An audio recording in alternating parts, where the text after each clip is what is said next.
Kali ini, gua akan sharing ya, dari pengalaman gua, bagaimana caranya lu bisa jadi kaya sebelum umur 30.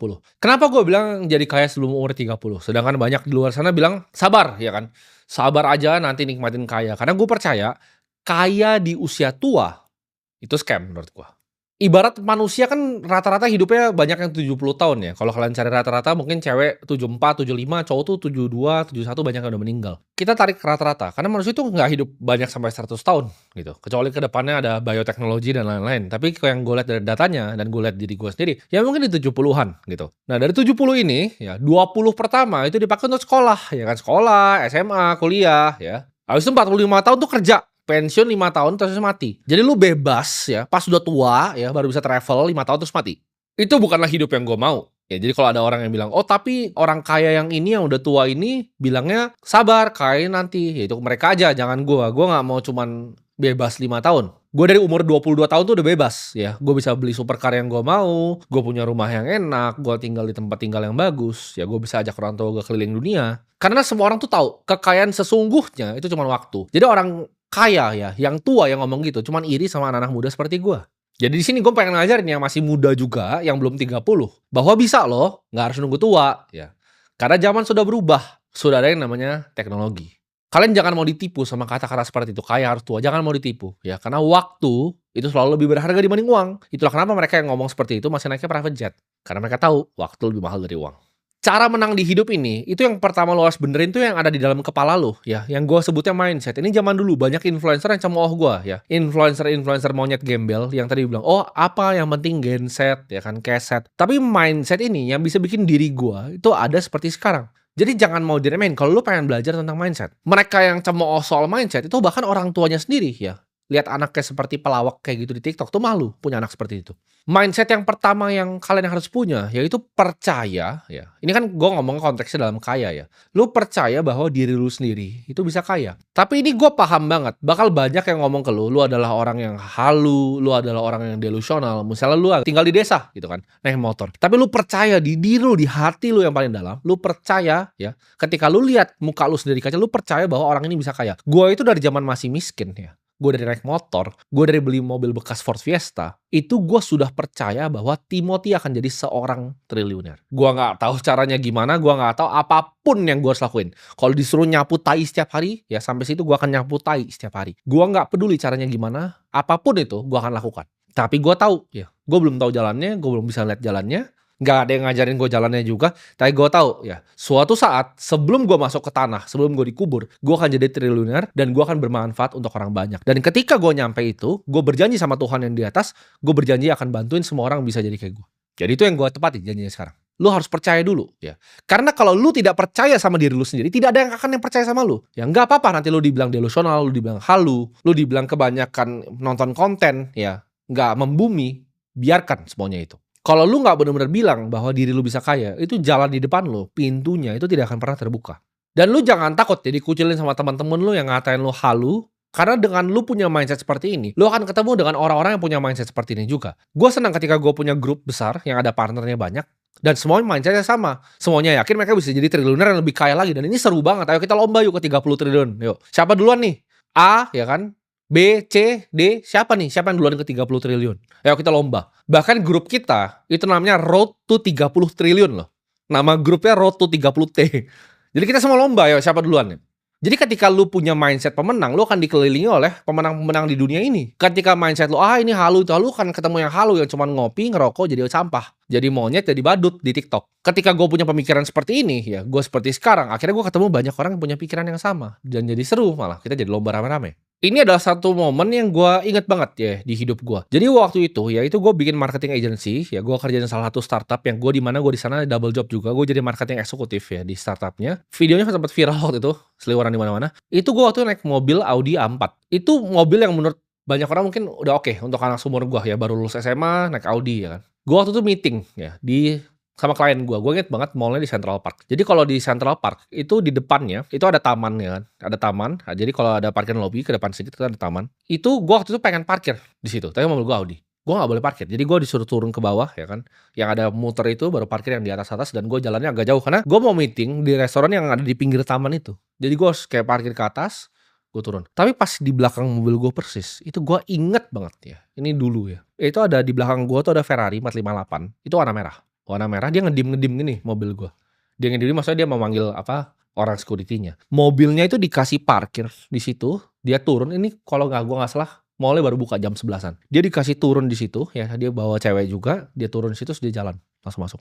Di situ gue mikir, kok ada orang bisa beli mobil, itu penghasilan gue bertahun-tahun, siang bolong begini, pagi mallnya baru buka nih. Itu restoran tuh beneran baru masih siap-siap di jam 11 kalau nggak salah. Gue kan mikir, gue kesini tuh kebetulan siang-siang karena gue bisa di kantor kan, bisa di ruko itu gue di kantor. Gue mikir harusnya gue tuh kerja. Jam segini tuh gue jam kerja. Kok bajingan ini bisa naik supercar-nya kesini dan dia nggak kerja gitu loh, dia bebas waktunya dan dia bawa cewek sini, berarti kan dia mau makan doang gitu loh. Gue tuh makan tuh meeting gitu, gue masih dalam konteks kerja. Di situ gue mikir dan pulang, gue inget banget Audi gue itu mogok, jadi mogok mobil gue di jalan dan gue harus nunggu panas-panas sambil towing balik.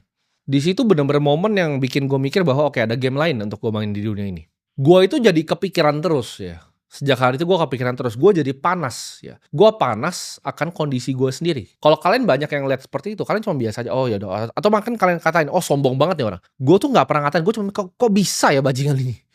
Siang-siang lo anjing, siang bolong begini.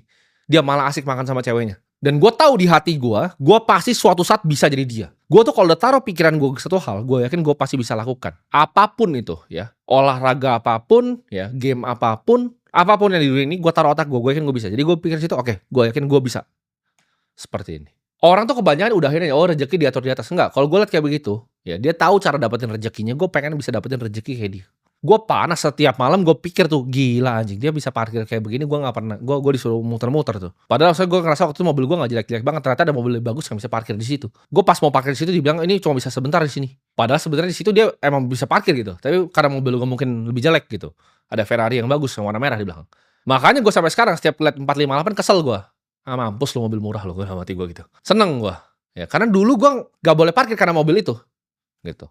Dan setiap kali gue sering cerita, tiap kali gue jadi wedding organizer, ya gue liat orang makan, atau bahkan gue makan di restoran deh. Waktu gue punya agency, ya gue kan udah punya ratusan juta juga, dan gue income gue lumayan, gue dari market tuh dapat lumayan, ya. Jadi gue dapat agency, duitnya gue taruh di market, dari hasil gue jualan pomade, gue jualan sedotan tuh gue puter-puter terus di market, dan itu lumayan. Gue tuh bukan orang nggak punya duit. Zaman yang kalau kalian ingat ya, gue TikTok masih kutangan, itu gue taruh portofolio gue di samping, monthly gain gue tuh ratusan juta, ya. Itu gue bukan orang miskin gitu loh. Tapi kan gue gak bisa makan semena-mena. Ketika gue ke restoran steak, gue makan restoran yang steak yang 400.000. Itu ada orang pesen steak tuh 3,5 juta sebelah gue. Kan ada tiernya tuh kalau makan steak kan. Di restoran sama tuh ada yang 400.000, ya kan, yang misalnya yang US. Dan dia pesannya ini yang sirloin yang Hanwoo gitu, A5, yang Korea. Gue kayak anjing. Dia makan 3,5 juta, itu kan dibuka gitu, set ada box gitu. Ceweknya makan begitu juga gitu. Terus dia pesan botol wine yang gue gak tahu harganya berapa waktu itu. Yang pasti bawanya dalam tuh, makin dalam kan makin mahal. Gue liat gila, ini ngabisin uang gue yang gue dapat hari ini atau besok nih. Berarti kan itu cuman bagian kecil sekali dari uangnya. Kok bisa ada orang bisa buang-buang duit kayak gini? Gue tuh jadi panas. Tapi banyak orang liat kayak begitu malah benci, iri, dan dengki. Ketika lu liat, oh ada Timothy nih kemarin, gue cuman bikin Instastory dong kalau gue pulang ke rumah. Oh viral, dia lampunya 2 miliar, wah ribut orang. Karena lu gak pernah berada di situ gitu loh. Di teman-teman gue itu hal yang sangat biasa aja. Gue liat teman-teman gue pakai jam 8 miliar, jam 10 miliar, 19 miliar juga ada, biasa aja. Semuanya juga punya di circle gue. Tapi untuk orang seperti gue yang waktu pas gue naik Audi, gue liat yang kayak gitu, wah gue jadi panas. Gue pikirin terus. Nah mindset yang gue pengen kalian punya ya dari ini adalah lu marah. Marah itu bukan hal yang jelek. Lu kan selalu diajarin sama orang, oh jangan jadi orang yang pemarah. Timothy kenapa suka marah, kenapa begini? Jangan jadi orang yang pemarah. Salah lu. Lu harus marah sama diri lu sendiri. Ketika kondisi lu itu bukan seperti yang lu mau. Ketika dari zaman dulu, ini kita flashback dulu sebelum gue ketemu Ferrari itu. Zaman dulu gue marah, kenapa nyokap gue harus bikin lemper. Nyokap gue kenapa harus, jadi nyokap gue tuh yang bantuin gue. Kalau tanya Timothy orang tuanya kayak lu goblok banget gitu. Lu bisa tanya ntar kapan-kapan mak gue ajak sini. Dia itu yang bantu gue bungkusin pomade. Jadi ketika gue dapat orderan, mak gue ini orang rajin. Gue tuh kalau ngebungkus pakai bubble wrap tuh jelek. Itu nyokap gue yang bungkusin satu-satu. Terus dia boxin, gue tinggal antar ke dia nih. Dari gue nggak punya apa, dia yang bantu. Kenapa dia harus bantu begitu dan dia harus jualan lemper segala macam? Cuman untuk duit sewa rumah, cuman untuk duit makan. Rumah aja waktu nggak ada dia, harus bayar duit sewa, kejar duit sewa, rumah yang kecil sewa. Di situ gue marah, kok kondisi gue begini banget ya? Kok gue nggak bisa bahagian nyokap gue kayak orang-orang lain yang gue bayangin mobil-mobil yang mewah itu pasti bisa bahagian nyokapnya. Nyokap gue nggak pernah bisa travel. Ketika gue travel ya, gue bahkan dulu pas gue masih miskin, gue kira Bali adalah tempat yang nggak gitu bagus, karena gue nya miskin. Cuman makan di tempat yang panas-panas, datang ke wisata yang banyak orang datang. Sekarang ketika gue punya duit, gue baru tahu seberapa mewah Bali. Ada hotel yang 50 juta semalam. Gue bahkan punya beach club di sana paling besar di dunia sekarang. Jadi gue kalau ngajak nyokap gue, ayo kita main ke Atlas. Kita lihat tempatnya mewah, bagus, bagus sekali Bali itu. Kalau lu punya duit, kalau nggak punya duit, hotelnya jelek. Di situ gue panas. Dan lu semua harus jadi panas, lu jadi marah, lu jadikan itu api yang membakar diri lu. Ketika lu lihat kondisi lu, ya lu lihat mobil lu naiknya apa, jelek, bahkan nggak punya mobil, naiknya motor, lu lihat pacar lu di belakang jelek, itu harus jadi api. Oh, gue pengen punya cewek yang cantik, gue pengen punya mobil yang bagus. Lu lihat nih, lu nyetir ya kan, stuck nih di tol jor itu kan, naik LCGC, kelason-kelasonnya orang jadi marah lu kan. Lu harusnya marah tuh sama kondisi lu. Gak akan ada manusia di bumi ini yang mau nyeret lu untuk kerja. Gak akan ada manusia di bumi ini yang mau ngasih lu Ferrari. Lu sendiri aja gak mau, lu sendiri gak percaya lu bisa jadi kaya, lu gak marah sama kondisi lu. Gua gak akan di sini, gua keluar dari kamera, gua ambil leher lu, ayo kayak kita kerja gitu. Cuman lu yang bisa pukul pantat lu sendiri, oke hari ini saya harus bekerja. Karena orang tuh banyak yang malas bekerja sedikit udah capek mereka. Gue bingung gitu ngomongin lu gimana. Kalau lu emang udah gak ada kemauan, lu cuma scroll TikTok, ujung-ujungnya apa? Ya lu bikin anak habis itu lu minta bansos. Lu berharap ada orang lain, lu salahnya orang lain, lu salahin pemerintah begini, pemerintah begitu. Mau mereka coba bagaimana, lu kan salahin terus. Kenapa? Karena lu yang sampah. Lu cuma jadi pengemis, minta bansos dong, minta bansos dong, minta bansos dong. Gue dari dulu gak pernah minta-minta sama orang. Lu baru kerja dikit, oh mental health. Itu kebiasaan yang kontol tuh gue kasih tau tuh. Orang yang nyontoh-nyontohin begitu, oh dikit-dikit ini mental health. Ini begini, begitu. Gue burn out. Saya capek, saya burn out. Kemarin gue hire editor, baru kerja 4 hari, gak bisa, burn out. Lu mati aja. Ada yang datang kayak gitu, gue mati lu, bagusan. Gak usah hidup, gak usah kerja sama gue, lu di jalan aja. Banyak orang nyari kerja, lu udah dapet kerjaan bagus gitu kan. Tapi capek bang kerjanya sampai malam. Anjing lu, gue belasan tahun kerja, ya sehari pun. Satu, gue ngomong sini gak ada gue libur, gue gak pernah burn out, gue gak pernah mental health tai anjing itu. Kecuali lu tentara, pernah kena bom temen lu PTSD itu boleh lu mental health. Selain itu, lu tidak boleh ngomong ke gue, saya mental health, saya depresi, anjing lu. Kerja gitu, marah sama diri lu sendiri. Dan ini mindset gue pengen punya lu lagi ya. Tadi lu inget-inget gitu. Jadi ketika gue ngomong gini jangan cuman angin lewat gitu. Yang pertama lu harus percaya sama diri lu, yang kedua lu marah sama kondisi lu itu dulu. Ya itu jadi apinya tuh. Ketika lu ngerti konsepnya, lu paham polanya, lu bisa jadi sukses juga. Karena semua itu cuma di otak. Yang ketiga, biasain apa yang lu ucapkan itu lu jadiin kenyataan. Ketika gua nih ngomong, saya akan bikin 100 sekolah, itu akan gua jadikan kenyataan walaupun gua harus mati untuk lakukan itu. Ketika gue ngomong ke diri gue akan jadi triliuner. Gue akan jadi triliuner. Ketika gue bilang di SMA gue akan jadi yang paling jago main basket satu sekolah. Gue akan latihan sampai kaki gue kalau bisa patah di situ. Gue akan latihan. Gue bilang gue akan jadi shooter terbaik. Gue akan shoot sampai tangan gue kalau bisa patah. Jadi kalau gue ngomong sesuatu ke diri gue, itu self accountability-nya tinggi. Lu adalah orang-orang yang gak accountable. Bilang oke, gue mau sukses. Besok lu udah ngaso lagi scroll TikTok sambil coli. Itu yang bedain gue sama lu. Ketika lu bohongin diri lu terus menerus, oke, kemarin saya mau sukses. Awal tahun baru, oke, tahun ini gue mau bebasin nyokap gue dari kesuksesan. Tapi lu gak ngapa-ngapain sampai sekarang. Lu gak punya self accountability. Gak ada itu. Omongan lu tuh sampah gitu. Kayak gue bilang tadi, misal karyawan gue gak pernah ngancem, lu keluar. Gak pernah gue ancem. Orang ya di sekitar gue, itu mau semuanya, mau saudara gue, mau pacar gue, ya, mau karyawan gue, itu semuanya sama. Gue tuh ngomong gak banyak ke mereka. Tapi kalau gue ngomong, mereka tahu gue itu serius. Cewek nih misalnya, saya nggak gini. Lu diem atau lu keluar? Simple gue. Ketika out, keluar dari hidup gue gak butuh. Cowok lain ngomong doang gitu. Oh lu jangan begini ya, gue gak mau lagi ya. Tapi dia ceweknya berantem lagi 2 jam sama dia. Kalau gue gak terima tai dari orang. Kalau lu gak mau, out. Sama karyawan gue. Lu gak suka kerja sini? Out lu anjing. Cari gaji yang sama kayak di sini. Ngemis sampah sana di luar. Dan lihat semua ya karyawan gue atau misalnya siapa yang pikir bahwa mereka tuh lebih hebat dari gue, keluar semua jadi sampah. Karena memang mentalitasnya orang-orang sampah, nggak kuat. Jadi gue tuh ngomong sedikit, tapi gue lakuin. Kalau gue bilang gue mau jadi orang kaya, kalau gue bilang gue mau bikin 100 sekolah, itu kan gue lakukan. Dan lu kalau terbiasa tidak begitu, habis lu nanti. Jadi 3 ya mindset lu harus punya. Ini core nih pemikiran utamanya. 1 ya, lu harus selalu ingat bahwa lu harus percaya sama diri lu. Kalau lu nggak percaya, nggak akan ada yang percaya. Kedua, lu harus marah. Karena kemarahan itu adalah api yang luar biasa. Lu dikecewakan sama orang, marah. Kenapa lu dikecewakan sama orang?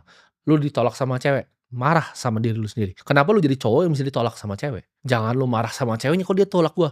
Lu gembel bos. Lu coba balik lagi naik Ferrari. Dia paling langsung buka celana itu. Jadi lu gak bisa gitu. Lu gak bisa marahin orang lain, lu salahin sama sekeliling lu gitu. Lu gak bisa salahin pemerintah karena gak kasih lu bansos. Lu kerja. Lu anak lu, ya kan lu yang bikin, lu makan ya lu kerja. Dan yang ketiga, hati-hati dengan apa yang keluar dari mulut lu. Karena gua itu ketika gua ngomong sesuatu, Gue lakukan. Gue paling benci orang yang mulutnya nggak bisa dipegang. Apalagi diri lu sendiri. Jangan biasain bohongin diri lu sendiri. Nah itu mindset ya. Tapi cara menangnya gimana? Cara menang paling gampang adalah lu ngambil bet yang asimetris. Yang lu dapatnya bisa banyak, lu ruginya sedikit. Ini lihai melihat peluang. Gue selalu nyari bet yang asimetris di hidup gue.